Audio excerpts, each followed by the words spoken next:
So, buksan na po natin yung mga Bible sa chapter 11 ng 2 Samuel.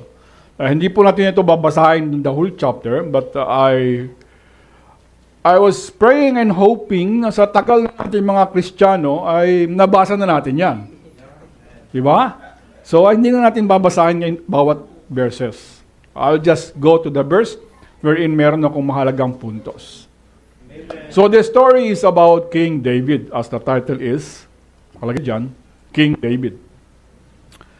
At si King David, bago siya naging hari, no, he was just a simple shepherd. Hindi po ba? At bata pa siya noon, siya ay pastol na ng kanyang mga tupa ng kanyang tatay, at siya ay masigasig na shepherd. No? Siya ay talagang loyal sa kanyang pagtatrabaho bilang shepherd. Yung mga kapatid niya, mga kuya niya, were soldiers. Siya lamang yung shepherd. And yet, naging masigasig siya, naging matapat siya sa pagiging isang pastol. No? Sa puso niya, bakit ba ako na lang nagpapastol? No? Pero nga mga kapatid ko, nasa army ni King Saul. May mga armas, di ba? Lahat ng lalaki, alam ko, no, mga bata, siyempre, gusto niya yung mga sundalo suot ng sundalo, di ba? Mga panahon namin noon, ay uso pa noon yung mga sa palabas na may mga cowboy, Indian, di ba? Kaya ang mga laro namin doon, ay, ako cowboy, ikaw Indian. Since Indian palaging talo. Ayoko Indian, gusto ko ako cowboy. Yeah. So, built-in na sa mga lalaki, na pag sila ay naglalaro, talagang larong lalaki, no? Hindi yung manika.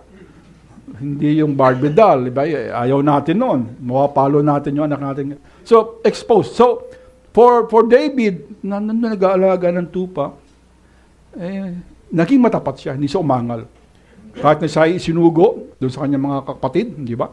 Para bigyan ng pagkain, kamustahin sila. And then nakita niya ng isang hamon.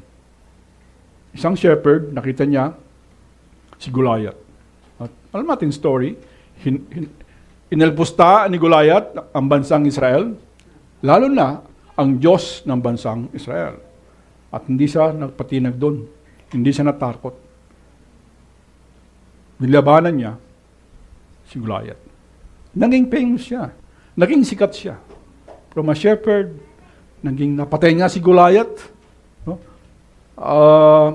Wala siyang armas, kundi slingshot at bato. The only thing is that ang kanyang paglaban kay Goliath ay upang itaas ang pangalan ng Diyos. Diba? At siya nagtagumpay sa tulong ng Diyos. And then later on, siya naging masigasig din na mandirigma sa pangunguna ni King Saul. Pero later on, siya na yung hinahabol ni King Saul. Tapos nakikita natin dito, sa mga chapters na mga nauna sa 11, naging hari na siya. So maganda yung kanyang buhay, pagiging hari. Yung kanyang pagiging shepherd, maganda. Hanggang siya naging hari, maganda. May mga konting bagsak sa buhay niya, pero nakakaangat siya. Okay? But then in this chapter, sa chapter na po nito, ay makikita natin ang bilang turnaround sa buhay ni King David. Mga previous verses, chapters, siya yung tinitingnan ng mga tao. A good leader. A good king.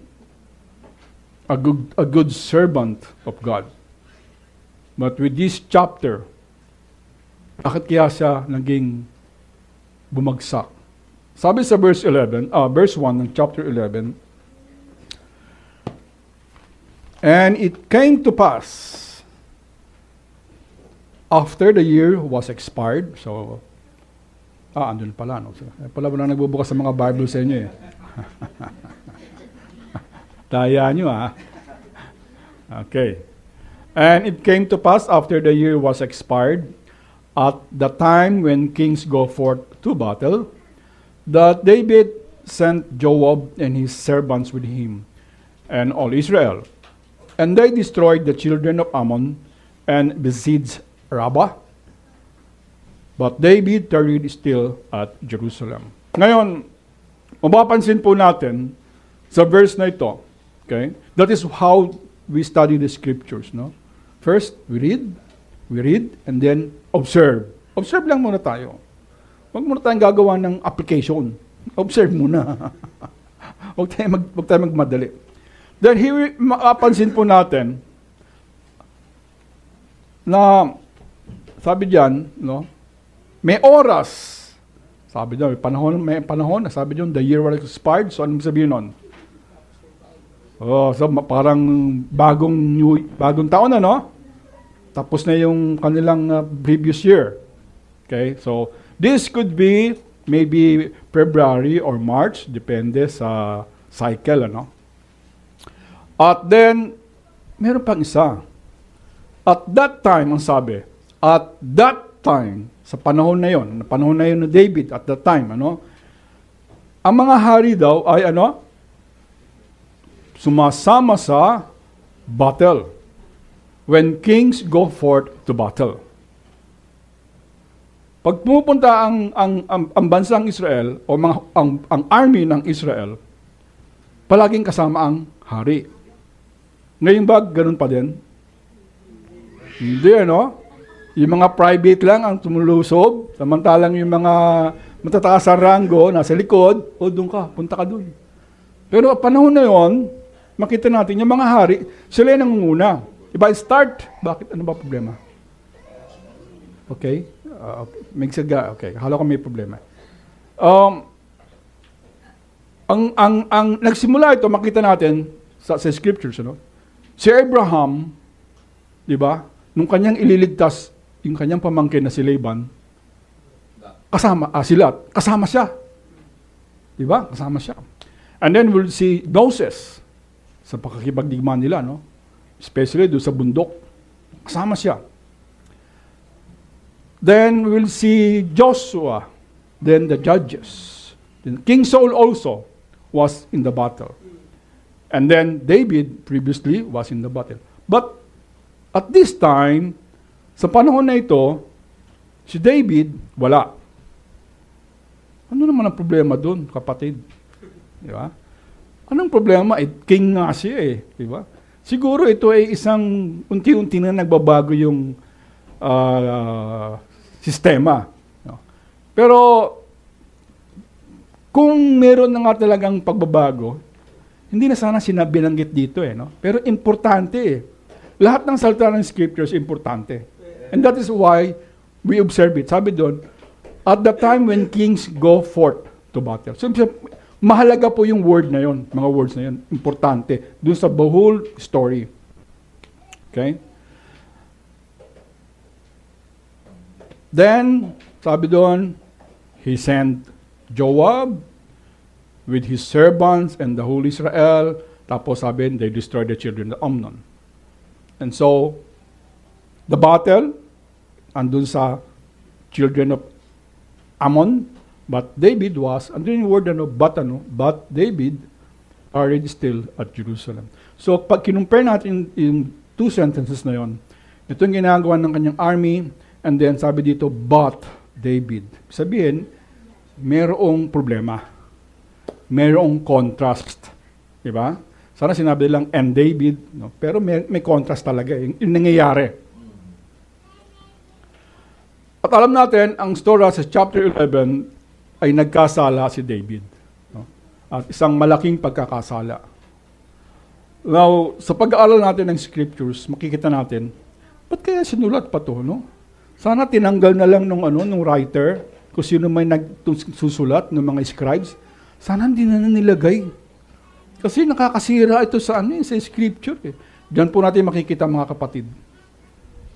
At ma-appreciate natin na hindi sinusugarcoat ng mga writer ang ating Biblia. Okay. Kung kayo ay magsusulat ng anything sa aking buhay, marami kayong i-edit. Pero ang ating banal na kasulatan, mga kapatid, hindi yan pinili lamang kung ano yung magaganda. At kaya talagang ma-appreciate natin that this is truly the Word of God. Kahit na yung kasalanan isinusulat upang malaman natin na kahit yung great men, nagkakasala din. Yes. Pero, ang mahalaga, bumabalik sa Panginoong Diyos. Okay? So, it came to pass after the year was expired at the time when the kings go forth to battle. So, si David, sabi doon, tarried still at Jerusalem. So, there must be, kaya nga merong word na but, so there must be an expectation. Diba, inaasahan na siya andun siya sa gera. Pero since siya yung hari, sige na nga, kami na nga lang. So there was an expectation for all the people na andun sa gera, manguna siya doon. Diba? Siya yung sisigaw ng lusob. Diba? Siya yung tatanggap ng mga report ng mga spies at siya yung mag-a-analyze kasama ng kanyang mga general and then siya yung magbibigay ng final word. No? But yet, he is in Jerusalem. Okay, so what's wrong with being in Jerusalem? Well, because sa verse 2, ang sabi, and it came to pass in an evening tide that David arose from off his bed and walked upon the roof of the king's house, and from the roof he saw a woman washing herself, and the woman was very beautiful to look upon. So, from here, sa verse, makita natin, kung siya ay kasama ng kanyang army, doing strategies, di ba? Yan yung mga style ng mga yan ang gawain ng mga leaders, nag-strategize, di ba? Nagpaplano, nagmamando, nagbibigay ng, nagpapataas ng moral ng mga tao. Kasi pag nakita mo ang hari kasama mo sa gera, ay talagang lalakas ang loob mo. Di ba? Pag nakita mo ang leader mo, kasama mo sa lahat ng ginagawa mo, lalakas ang loob mo. Diba? Kaya pag meron tayong assignment, at kayo ay natas na leader, huwag kang absent. Unless, siyempre, may mga emergencies. No? Pero it is a booster sa ating lahat. Na makita natin yung leader natin. Siya yung nangunguna. Diba? Siya yung una sa gera. So, sa pag-iisa ni David doon sa rooftop, okay, meron siyang napansin. Sabi doon, ang oras pala, evening tide. No? Meaning, dapit hapon. Ito yung panahon na malapit ng dumilim pero meron pang araw. Ito yung panahon na ayoko mag-drive. Truly, ayoko, as much as possible, ayoko mag-drive nun. Lalo na pagka malalayong distance. No? Yung open na open. Kasi hindi madilim na ba o maliwanag ba? Nako-confuse ako. Pero kung sa city, walang problema kasi marami namang buildings naman dun. So ito yung panahon na medyo maliwanag pa ng konti na medyo madilim. Diba? And then si David ay nasa rooftop. Nagpapahinga. Siguro siya ay nagkaroon ng siguro ang tanghalian niya, siguro maybe 2 o'clock. Kasi sa Middle East, ganun ang tanghalian nila. Around 2 o'clock, 3 o'clock. Tapos papahinga. Okay? So kapag napansin natin, bakit hapon siya magagabi na, saka sa bumangon. So, ganun talaga sa Middle East. Yun ang napansin ko din doon. Kaya, pag kayo nagtrabaho sa Middle East, yun ang mapapansin ninyo. Bakit kung kailan uwi saka kumakain? Tapos, malapit na break ng 3 o'clock, saka kakain. Tapos wala na. Okay. Anyway, so, he saw something doon sa rooftop. At ang sabi doon, he saw a woman washing herself. Okay, maraming preaching dito about the woman, but we will not go there. No? Bakit siya bakit siya andon? So, hindi tayo doon. Kay David tayo. Now, thinking, kung si David ay nasa gera ng pinapangunahan niyang war, if David was leading the battle, he could be in danger, isn't it? He could be in danger. Although maraming siyang soldiers, and of course, poprotektahan siya. But he could be in danger. But we will see here that he was safer with his army than alone in the rooftop. David was safer with his army doing the battle, okay, than alone in his rooftop. So naging in danger pa ngayon siya nung siya ay nag-iisa sa rooftop. Bakit? Then he saw a beautiful woman. No. He saw a woman washing herself. Ganoon naman talaga kasi yung yung nagsisimula yung isang kasalanan. Diba? Meron niyang transition eh. Meron niyang steps. 1, step 2. Okay? But first, sin starts first. Sin starts when we first neglect our duty. Kapag nag-neglect tayo ng ating duty, what are our duties here? A pastor has a duty, a deacon has a duty, a Sunday school teacher has a duty, a song leader has a duty, a musician, a pianist has a duty, those involved in the computer has a duty. Lahat tayo meron duty. Meron pa nga ako nakita dito kanina, duty sa paglilinis, hindi ba? So we have all our duties. May malaki, may maliit, pero lahat yan ay para sa Panginoon. When we start neglecting that duty, Satan will come in. Yes. Andiyan na, naka-step 1 na ako sa taong kapatid na ito. Kasi, hindi niya ginawa yung duty niya eh. Di ba? Andiyan na siya. Then step number 2, since walang ginagawa si David, he was so confident. Kayang-kaya na lang mga kapatid ko yan. Kayang-kaya ng army ko yan. Then he saw a woman. So what's wrong with the woman? Walang problema. Ang problema, yung sumunod na verse naman. Hindi ba yun? Okay. And the woman was very beautiful to look upon. Yung una, sabi doon, he saw a woman washing herself. Yung sumunod, yun ang matindi. Bakit? Kasi andyan na. Napansin na niya ang isang babae na naliligo was very beautiful. Hindi lang yun was very beautiful to look upon. Ayan. Ano ibig sabihin nun? Tumitig na siya. Wala pong problema sa atin, diba? Especially here, sa panahong ito, na pag lumabas ka ng bahay mo, of course, marami kang makikitang sa ating konsensya ay parang ayaw mong makita. Wala pong kasalanan yon. Kasi andyan talaga sila lahat eh. Ang problema, pag sinundan natin ang tingin, tapos, ay, ang ganda talaga niyo. Ayan. Diyan ngayon nagsisimula yung kasalanan. Nagsimula na yung kasalanan. Pero, bakit nagsimula yung ganon?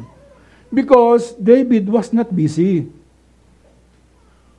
Si David kasi, siguro, sanay na ako niyan. Palagi naman ako nasa gera eh. Ayaw ko na. Marami na ako na-conquer na mga bayan. Kayo naman. Yan, pag ganyan po ang attitude natin, mga kapatid, magiging idle tayo. Magbibilang na tayo, ito yung aking napanulunan, ito. O, kaya dito na lang muna ako.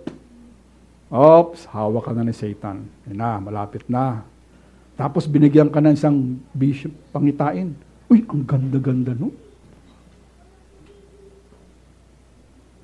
Huwag po nating isipin, mga kapatid, kailanman, na ang dami ko nang ginawa sa Panginoon.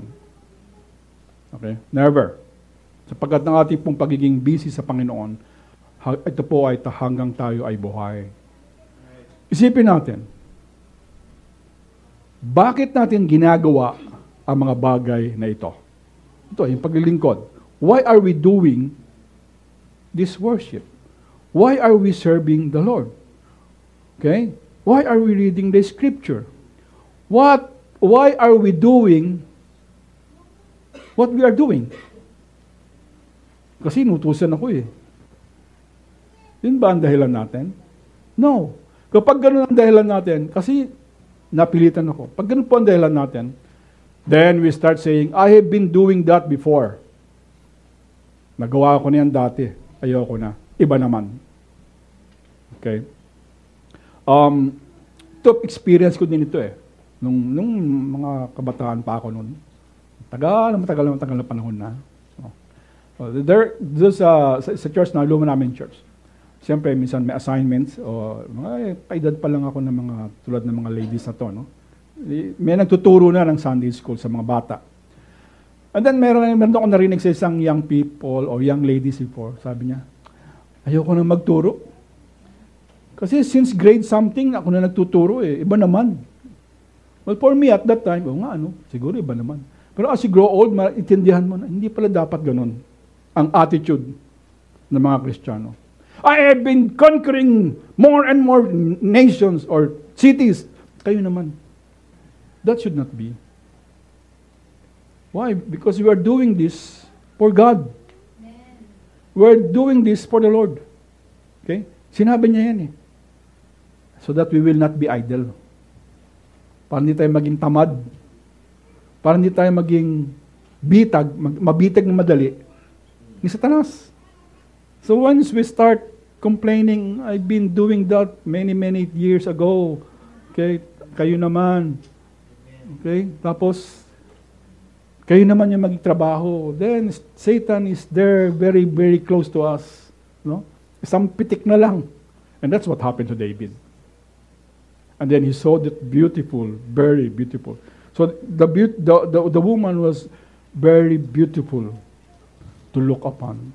So hindi lamang siya tingin, so pangalawang tingin, tapos titig na. That's how sin comes to our life. No? Ganyan din nangyayari sa mga mga susugal, di ba? Minsan, konti lang naman 'to eh. Barya-barya lang naman 'to, katuwaan lang. Pero ano nangyayari? Later on, marami na siyang utang. Okay? So it is the second look. Yun po ang nagiging problema. So, from the eyes, yung kasalanan, pumasok na sa isip. Kasi hindi naman problema yung nakita mo eh. Marami tayong makikita sa daan. Pero pag yung nakita mo na yon, sinundan mo na ang tingin, tapos pumasok na sa isip, and it starts to do imagination, then you started sinning.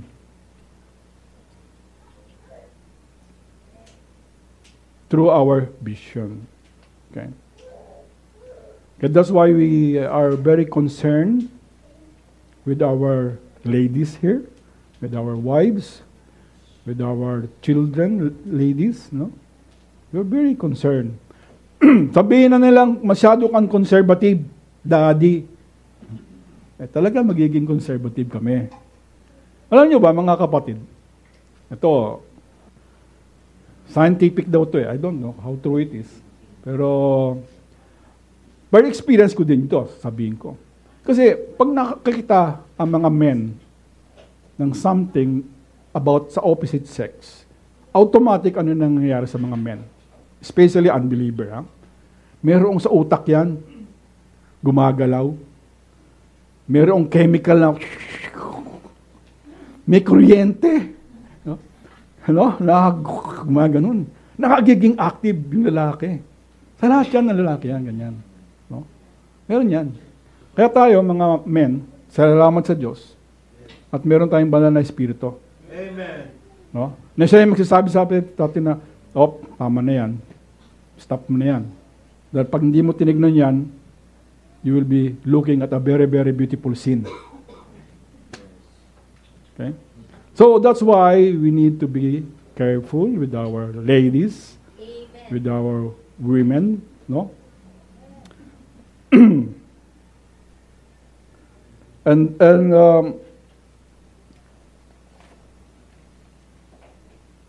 Pero bakit kaya, the question now is, bakit kaya si David napakadaling bumagsak kay Bathsheba? Ano yung mga nangyari sa kanyang buhay muna dapat, di ba? Kasi ang kasalanan naman kasi hindi naman darating ng bigla-bigla isang beses lang eh. There must have been things na nangyari sa kanyang buhay before na hindi niya pinansin, na ginawa niya, ginastify niya, hanggang sa unti-unti ang puso niya naging kalyo. Yung puso nagiging kalyo, di ba? Kasi ginawa mo minsan, alam mo kasalanan, then later on, ginawa mo na naman, ginastify, o tapos ginastify hanggang sa puso natin, naging kalus na. Hindi na natin alam kasalanan na pala. Okay. Si David po ay nagkaroon ng maraming asawa. 2 Samuel 5:13. Okay, 2 Samuel 5:13. Ito po yung panahon na si King David ay naging hari na. No? In chapter 5. Nung siya ay naupo na bilang hari, ang isa sa mga pinagawa niya na mali, ito. And David took him more concubines and wives out of Jerusalem. Afterwards he come from Hebron, and there were yet sons and daughters born to David. So again, observe, sabi dito sa verse, and David took him more concubines and wives. Pag sinabing more, meron ng dati na siyang asawa. E ang problema, kumuha pa siya ng mas maraming concubines at mas maraming asawa sa Jerusalem. Which is pinagbabawal po sa mga hari. Pinagbabawal yan sa mga hari. Sabi sa Deuteronomy 17 verse 7, Deuteronomy 17 verse 7, ito yung warning. Ni Moses pa lang ito, no? Pag kayo ay dumating sa lupang pangako at kayo ay nagkaroon ng hari, ito ang mga hindi nyo dapat gawin. At isa to, sabi niya, neither shall he multiply wives to himself, that his heart turn not away, neither shall he greatly multiply to himself silver and gold. So mayroong prohibitions. Pag kayo ay nagkaroon na ng hari sa bansang pinangako, dapat ang hari ay hindi dadami ang asawa. And yet nakita po natin, nung si David ay nung siya naging hari, dumami yung kanyang concubines and wives. So nung dumami yung kanyang concubines, nung dumami yung kanyang asawa, he should have been satisfied, hindi po ba? Akala natin yun. Pero ang kasalanan po will never satisfy a person. Ang isang kasalanan will never satisfy us. It will long for more and more and more and more sin. That's what happened to King David. Yun po ang nangyari kay King David. The more he got wives and concubines, the more he wanted. I need to have more and more. Kaya yung last natin can never be satisfied. Can never be satisfied. The more we have them, the more we miss them. It wasn't quenched, but it will also fuel our lust. So what leads to this sin? To this seeing, to this gazing? Okay, verse 3 ng 2 Samuel. And at saka 4, and David sent and inquired after the woman. And one said, is not this Bathsheba, the daughter of Eliam, the wife of Uriah the Hittite? And David sent messengers and took her, and she came in unto him, and he lay with her, for she was purified from her uncleanness, and she returned unto her house. Okay. Yun ang nangyari. Okay? Yung last ni David, yung kanyang pagnanasa, which were never consumed, hindi natapos, no? He want more and more and more. Nakita niya ng babae, maganda. Tinitigan niya ng maigi. And in his mind, in his conclusion, she is very, very beautiful. That's why yung last po niya kumilos. Pinakuha niya at alam natin ang nangyari. So, isip natin, siguro dapat nagkaroon na siya ng conscience na sasabi na, ay, mali yan. Di po ba? Pero we didn't read here in the scriptures na may nagsabi na siya ay napaghati, siya ay, at that time, nang ginawa niya yun, na siya ay nakonsensya. No. In fact, mas makikita po natin na talagang ang puso ni David ay so saturated with sin na masyado ng maraming kalyo, no? Kalos na. Okay? Di ba, pag tayo ay may kalyo, alam naman siguro natin yan, no? Sa lalaki na matrabaho, siguro sa mga, may mga kalyo dito. Iba naman, yung malakad na lakad, kalyo sa paa. Diba? Pero alam natin yung kung ano yun. At maraming salon gumano niyan, di ba? Kumikita dahil sa talagang tinatanggal yung kalyo. Sana mayroong salon sa kalyo sa puso, ano? Wala eh. No? Wala eh. So, he sent for that woman at, but then in verse 5, sabi po dito, and the woman conceived and sent and told David and said, I am with the child. No? Inisip ko nga paano kaya ito dineliver ng messenger? Kasi sabi, sinent lang eh. Ito ba, pasikreto ba ito? Meron na daw siyang anak. No, kaya sumigaw yung messenger, merong anak si Bathsheba. No? You know what? Whatever the mode of presentation, no, ano man, malakas man yan, sinigaw, binulong, David should have been shocked. Dapat ganun ang reaction, di ba? Madami na dapat pumasok sa isip niya na nagkasala ako. Ito na yung resulta ng kasalanan ko. Mabibisto na ako. Dapat hingin na ako ng patawad. But no. So nakita po natin, ang isang kasalanan, it leads to another sin para lang pagtakman yung unang kasalanan. And that's the human heart. No? Pagtatakpan yung kanyang kasalanan ng iba pang kasalanan. So ang sabi doon, ano nangyari doon, di ba? Sabi niya, hindi natin babasahin, pero the story said, no? Pinapunta niya si Uriah sa palace at sabi niya, dito ka muna, pumunta ka sa asawa mo, pero nabigo siya. Because si Uriah is a very conscious person. Meron siyang duty. At hindi tama na ang isang sundalo ay pumunta sa kanyang asawa para siya ay sumibing. Kaya kahit na siya binigyan ng hari ng time out, hindi siya nagpunta sa bahay, sa natulog, sa labas ng palas. So kinabukasan, nagulat si David. Bakit hindi siya nagpunta doon? So ang ginawa ni David, inuman tayo. Tapos, ito mga pagkain. No? Punta ka doon sa asawa mo. Pero anong ginawa ni Uriah? No, hindi talaga po pwede.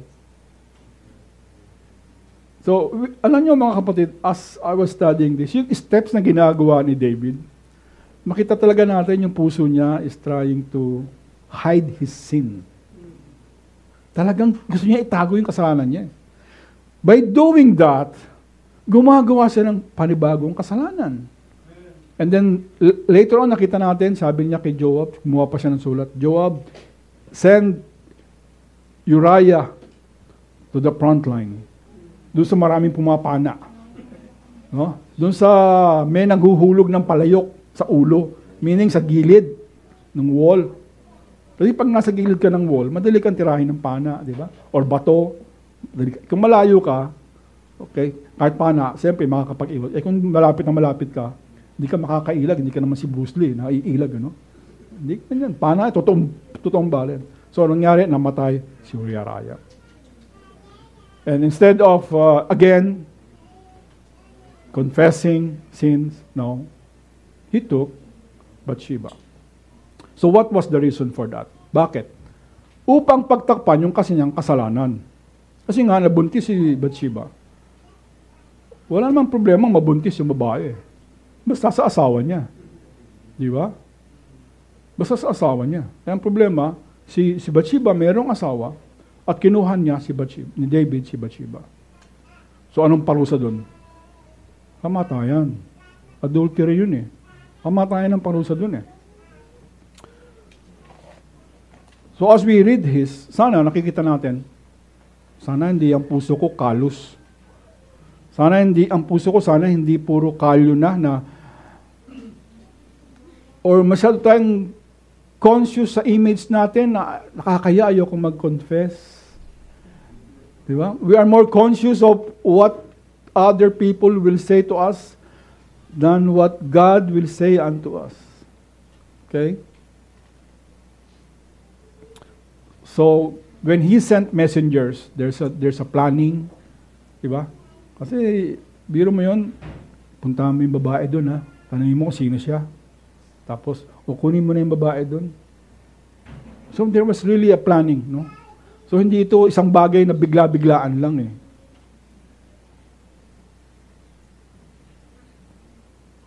So, instead of repenting, he devised a plan.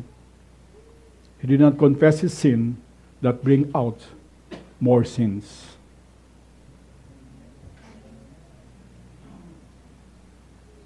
So King David, ano nangyari sa'yo? Ba't nagkaganyan ka? What happened to you, King David? So maybe we should ask that same question to ourselves. What has happened to me?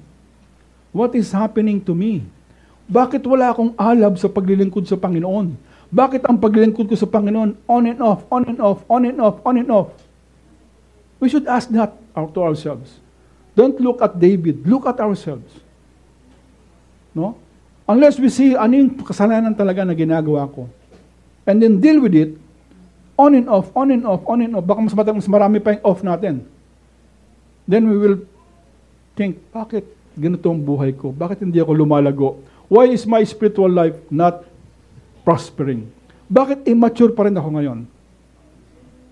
Maybe there is a sin, unconfessed sin sa ating buhay. And then we don't deal with it. And instead, tinatakpan natin ng another sin.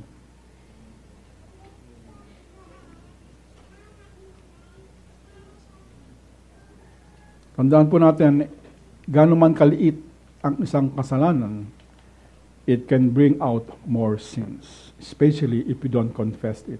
If we don't ask for forgiveness. But thank God,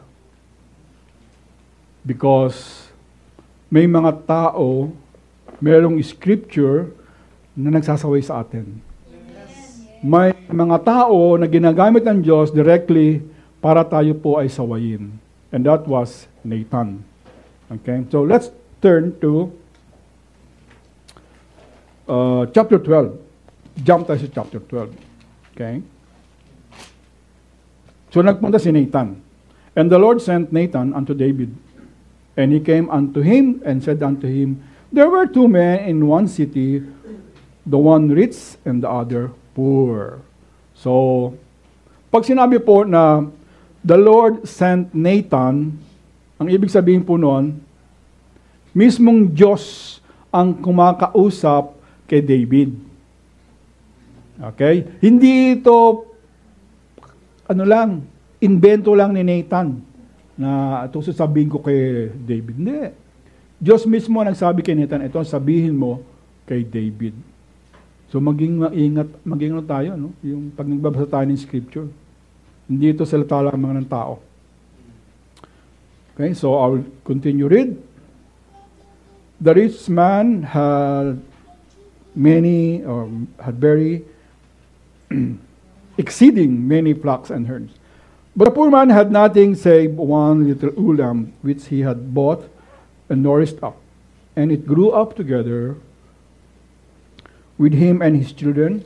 It did eat of his own meat and drank of his own cup, and lay in his bosom, and was unto him as a daughter. So itong poor servant na ito, na mahirap, meron siyang isang maliit na tupa na ginawa niyang pet. So, ang sabi dito, pinapakain niya, kung ano kinakain niya, pinapakain niya. Tapos nahihiga pa sa kanyang kandungan. No? At turing na niya parang niyang kanyang anak, sariling anak. Tapos sa verse 4, makikita natin, may dumating na isang bisita yung kanyang among mayaman na merong sabing exceeding rich. Ang yaman-yaman. So, ang daming ari-arian yan. No? And yet, anong ginawa ng mayaman na yon? Kinuha yung nag-iisang tupa nung mahirap, pinatay at ipinakain dun sa kanyang bisita. No? Ito pa rin, isang kasalanan pa din to. Mayaman na, and yet, kinukuha pa yung kaisa isang ari-arian nung mahirap. Of course, sino hindi magagalit doon? Tayo nga, naiinis pagka ganun, diba? Merong injustice. Yun din ang sigaw ni David. Sabi ni David, and David's anger was greatly kindled against the man. And he said to Nathan, as the Lord liveth, the man who hath done this thing shall surely die. Ang gumawa ng bagay na to, siya ay mamamatay without knowing, hindi alam ni David na siya pala yung pinatutungkulan. Alam nyo, again, makita natin dito, yung puso ni David ay seared. Kalyo. No? Why? Diba, ito lang, observation ko sa atin, pag tayo ay merong kasalanan, tapos may binabanggit na isang bagay yung kapatid o sino man, ako ba pinapatamaan mo?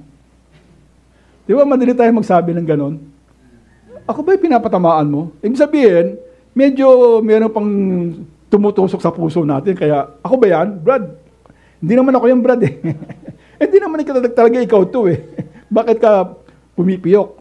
Siguro may kasalanan ka din. Pero si David, nung sinasabi ito ni Nathan, dapat mamatay ang tao na yan. Hindi niya nakita kanyang sarili. Hindi niya nakita. So, yan po ang resulta nung, balikan natin, anong dahilan? Meron siyang duty, he ignored it. Okay, yun ang nakita natin na kadahilan eh. So, don't ignore our duties, mga kapatid. No? Nating pabayaan yan. Instead, payabungin natin yan. Paunlarin natin. Yes. Then sa 7, Sa 7, and Nathan said to David, ito na yung main verse natin, kaya magsisimula na preaching ko. Akala nyo introduction pa lang yun, ha? Hindi, part na ito. And Nathan said to David, thou art the man. Ikaw yan, David.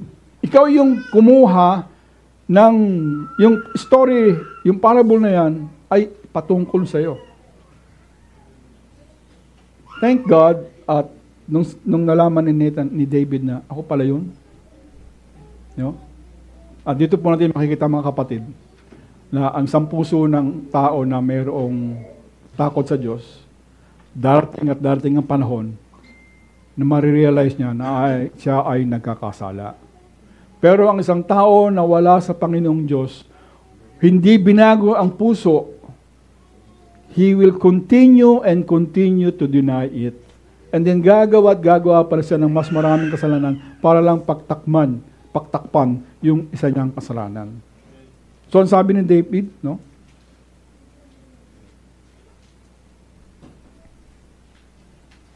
ang sabi ni David, saan tayo?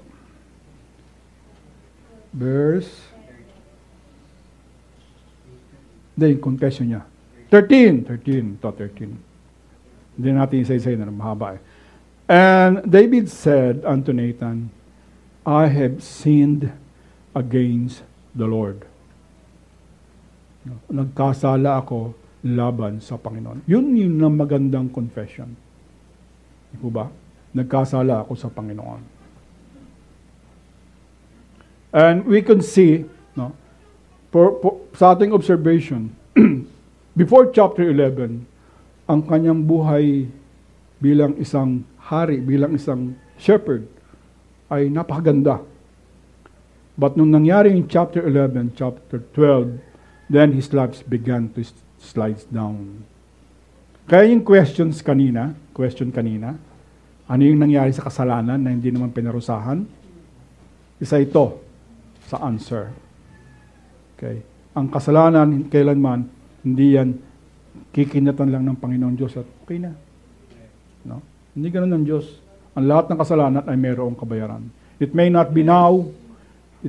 It could be soon. It could be later. Maaring patawarin talaga ng Panginoon Diyos. Totally. At kalimutan. But there is always consequences. Mayroong consequence yan. So nagtingin po ng patawad si David. Kaya mga kapatid, if Si Nathan, si Prophet Nathan, nagpunta sa kay David, sinabi niya yung kasalanan ni David.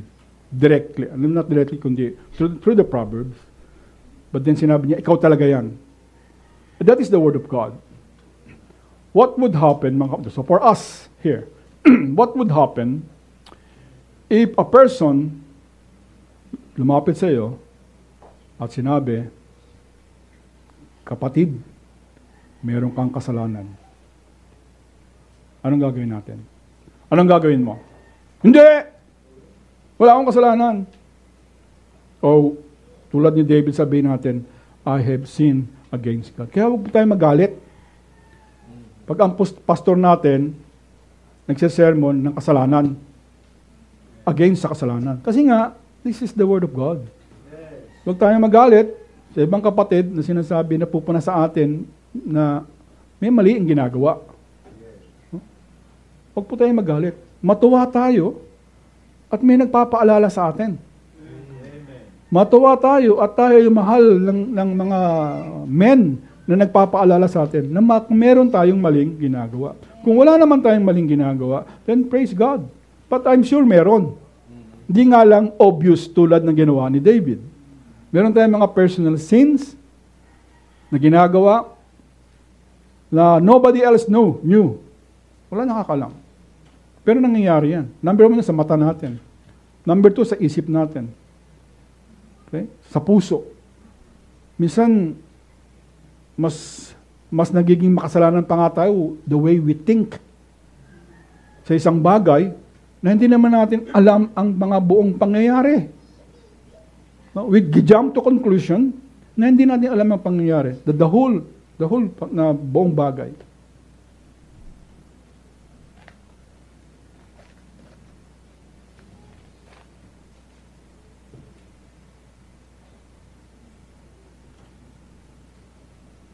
Now comes the punishment. See? May punishment talaga eh. So, any sin, ang ginawa natin, may punishment yan. But of course, mayroong mga punishment na masyadong malaki. Or a punishment could have been just a guilty conscience, you weeping down. That could be a punishment. But for King David, it was so severe. Ano yung punishment? Dami, no? Number 1, yung kanilang anak, ni si Bathsheba, anak nila kay Bathsheba, mamamatay. Sa pang punishment, yung kanyang mga anak ni David, mag-aaway-away. Binanggit yun. Pati ang asawa niya. Tapos, mahahati ang Israel. That's a grave punishment for King David. Diba? So that is how God looks at sin, mga kapatid. No? It's not hindi yan po isang bagay lamang na pwedeng, sige na, okay na lang yan. Okay? Hindi po. So we need to look at our hearts, mga kapatid. No? Is our heart soft na kapag may kasalanan, agad is asking for forgiveness? No? Or is our heart callous already? Because yung palagi natin tinatanggi, okay lang yun. Minsan lang naman eh. Mga kapatid, kahit pa gaano kadaming preaching tayong narinig, kahit gaano karaming teaching tayong naririnig, hindi po magkakaroon ng impact sa puso natin yan kung ang ating relationship sa Panginoong Diyos ay hindi maganda. That is why, yung ginagawa natin, dapat, every time na tayo pupunta sa bahay-sambahan, ano dapat ng ginagawa natin? No? Makipagkasundo tayo sa Diyos. At kung meron tayong kagalit, anong sabi? Iwan mo yung offering mo sa altar, and then pumunta ka dun sa kagalit mo o yung may alam mong galit sa'yo, puntahan mo, makipagkasundo ka, then bumalik ka sa pagsasamba. Amen. Sapagkat anything na marinig natin dito, hindi naman tama ang puso natin, blanco yan. Pag pupunta tayo sa simbahan, ang puso natin hindi maganda, lahat na naririnig natin, ano? ay, pangit niyo naman, haba-haba naman. Puro na lang ganun naririnig natin. Kasi nga, ang puso natin hindi tama. Kaya bago tayo magpunta ng pagsamba, lumuhod po tayo sa Panginoon. Tayo po ay humingi ng pagkatawaran sa ating kasalanan. Sapagkat kung hindi po, every time na tayo sa samba, walang benefit. Walang benefit eh. No? Ano nangyayari sa puso natin? Again, nagiging callous. Yun na naman, hindi ka nagsisi, hindi ka humingi ng patawad, ginawa mo na naman, tumigas na naman ang puso mo, hanggang sa tumigas na yan, wala na ngayong makapagpaalala sa'yo, kahit salita ng Diyos. Kasi tumitigas ang puso natin. So tingnan po natin, kamusta yung aking relationship sa Panginoong Diyos? Yun ang unahin natin, mga kapatid. And that is the reason why we come to church. To have a good and a prosperous, lively fellowship with God. Pagka hindi ganun ang nangyayari sa atin, whose fault is that? Whose fault is that? Yung preacher kasi hindi magaling mag-preach eh. No? We always look outside of ourselves. Tingnan lang natin ang sarili natin. So before we come to church, baguhin natin yung ating attitude. Panginoon, I will go to church because there will be a preaching of the word, your word. At Panginoon, nawa magbago yung puso ko sa preaching na to. Panginoon, matapos ko yung preaching. Hindi yung nagbibilang tayo. Lahat na lang nakikita maliban doon sa sarili natin. So wag po tayong magtaka kung ang puso natin, kung ating pagsamba ay walang effect sa ating sarili, kung sa simula pa lamang ay hindi tayo humingi ng kapatawaran sa ating Panginoon, kundi natin nilinis ang ating puso sa ating pagsamba.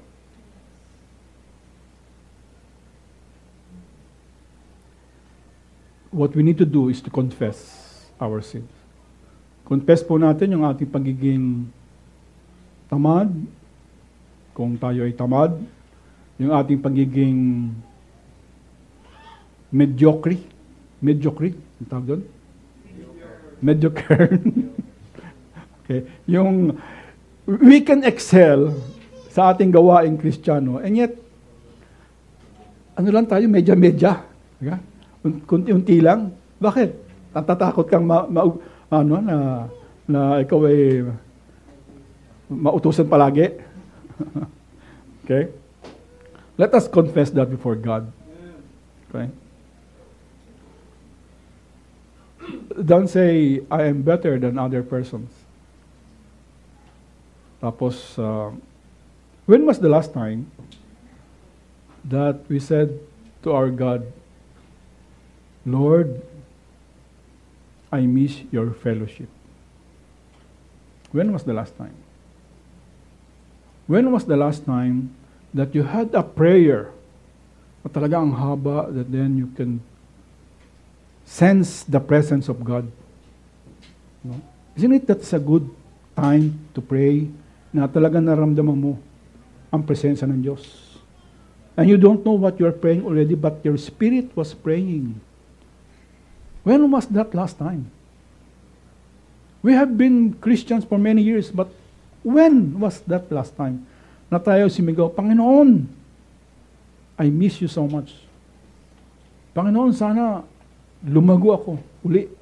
Panginoon, sana gamitin mo uli ako.